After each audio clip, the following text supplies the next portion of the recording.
آیفون 16 و تمام اطلاعات و شایعات. سلام دوستان، امروز همونطور که گفتم قرار در مورد شایعات، اطلاعات و هر چیزی که از آیفون 16 و سری اون میدونیم صحبت کنیم.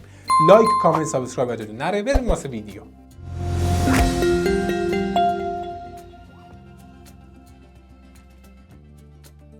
قبل از هر چیزی قرار در 4 مدل عرضه بشه مثل سری قبلی: 16، 16 پلاس، 16 پرو و 16 پرو مکس. صفحه نمایش ظاهرا بزرگتر در نسخه پرو و پرو مکس خواهد بود، یعنی با استفاده از حاشیه کمتر صفحه رو بزرگتر کردن. در نسخه پرو اون نسخه قبلی یعنی 15 6.1 اینچ بود، اما این نسخه به 6.3 اینچ افزایش پیدا کرده و نسخه پرو مکس 15 که 6.7 اینچ بود در 16 6.9 اینچه و خود گوشی هولوش 3 میلیمتر بزرگتر از نسل قبل خواهد بود. تمام این موارد در کنار باریکتر شدن و نازکتر شدن ضخامت گوشی است که قاعدتا یعنی وزن کمتر و راحتتر در جیب جا گرفتن. اما دوربین ها، اونطور که گفته شده در نسخه پرو و پرو مکس قرار دوربین های 48 مگاپیکسلی واسه دوربین اصلی و دوربین واید داشته باشه که با داشتن لنز عریض‌تر، سنسور بزرگتر، ویژگی‌های بهتری مثل داینامیک رنج بهتر، نویز ریدکشن بالاتر و کیفیت نهایی بهتر و با کیفیت‌تری رو به ارمغان بیاره. و این تفاوت که دوربین پریسکوپی که ما در آیفون سری 15 پرو مکس شاهدش بودیم، این بار قراره در تمام سری 16 یعنی 16 16 پلاس،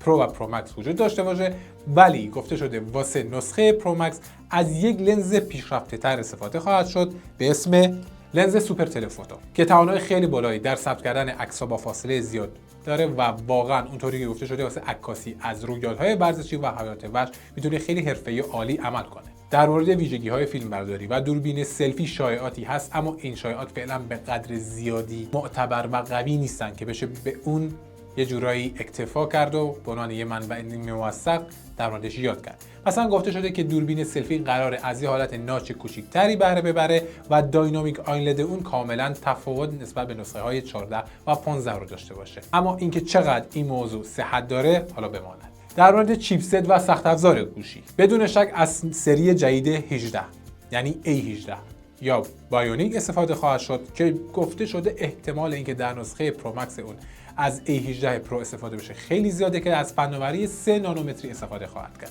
طبق گفته اپل حتی خیلی بهتر از نسل قبل انرژی ریدکشن رو داره و خیلی بهتر میتونه میزان باتری و استفاده از انرژی رو مدیریت کنه که ساعت‌های بیشتری این گوشی توانایی روشن موندن و نگه داشتن شارژ باتری رو داشته باشه که واقعا اپل در چند نسل اخیر ثابت کرده که با هر نسخه جدیدی که به بیرون منتشر میکنه گوشی‌ها رو یه مقدار از لحاظ باتری و مدیریت شارژ پیشرفتی رو ایجاد میکنه. از ویژگی‌های مهم این چیپست داشتن تعداد زیادی کور و یا هسته هست و امکانات و ویژگی‌های بسیار پیشرفته هوش مصنوعی قرار در این گوشی هم قرار بگیره.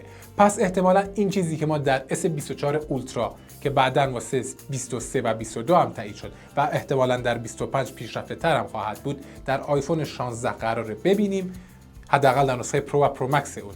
و از هوش مصنوعی میتونم به شکل بسیار مفید و کاربردی برای بهینه‌تر کردن کاربری گوشی استفاده کنم. قرار از مودم کوالکام اسنپدراگون X75 استفاده کنن که از نسل وای فای 7 استفاده میکنه که این ویژگی مهمی واسه سرعت بیشتر و با کیفیت‌تر اینترنت نسبت به نسل قبل خواهد بود و 5G پیشرفته‌تر از همیشه رو خواهد داشت.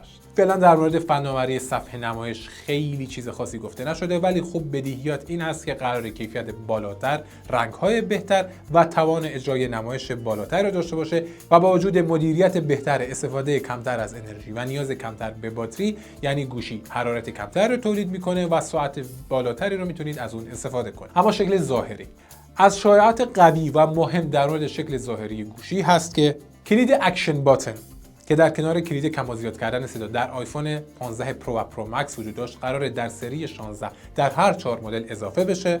اما یک کلید جدید هم به اسم کپچر باتن، یعنی دکمه واسه عکس گرفتن به صورت اختصاصی در قسمت پایین‌تر از دکمه پاور قرار داده شده که بتونن به شکل حرفه‌ای‌تر و بهتر از دوربین گوشی که کاملتر از همیشه قرار گرفته استفاده کنن. ما همچین چیزی رو در سری گوشی‌های سونی شاهد بودیم، چون سونی همیشه به دوربین و حرفه‌ای‌تر کردن کاربری اون اهمیت ویژه‌ای رو داده و اینجا ظاهرا اپل از این ویژگی مثبت استفاده کرده و اینطوری احتمالاً تجربه بهتر و دلنشین‌تر حداقل واسه عکاسانی که با وسواس و دقت بیشتری عکس میگیرن خواهد داشت. البته این ویژگی خیلی ویژگی جدیدی نیست. ما در گوشی‌های خیلی قدیمی‌تر نوکیا و سونی اریکسون و غیره همچین چیزایی رو قبلا دیده بودیم، ولی خب در نسل جدید واسه مینیمال کردن ظاهر گوشی خیلی از کلیدها که اضافی محسوب میشد حذف شده، ولی خب بعضیاشون که بودنشون مفید بوده قراره برگرده. بعضی از منابع گفتن که احتمال داره که این کلید کپچر باتن یه سری امکانات اضافی مثل داشتن حسگری مثل حسگر اثر انگشت رو در خودش جای بده. اما بحث ظاهر و شکل گوشی به همینجا ختم نمیشه. همونطور که گفتم قراره یه مقدار بزرگتر در نسخه‌های پرو و پرو مکس باشه، اما چینش دوربین ها و شکل اون از پشت ممکنه تغییراتی رو هم داشته باشه. واسه نسخه پرو و پرو مکس احتمالاً برآمدگی گوشی واسه دوربین و بریک دوربین ها از بغل بیشتر خواهد بود و قطعاً یه مقدار قسمت مربوط به دوربین ها بزرگتره، اما در نسخه 16 اصلی یعنی نسخه معمولی 16 شکل دوربین ها یه ذره تفاوت داشته. هم شبیه به سری آیفون 11 و 12 معمولیه و هم شباهت هایی به آیفون X داره. به صورت عمودی بر روی هم قرار گرفته، اما فلاش خارج از اون قسمت اختصاصی گوشیه که به شخص خوشم اومد. یه حالت دلنشینی رو از دید من داره.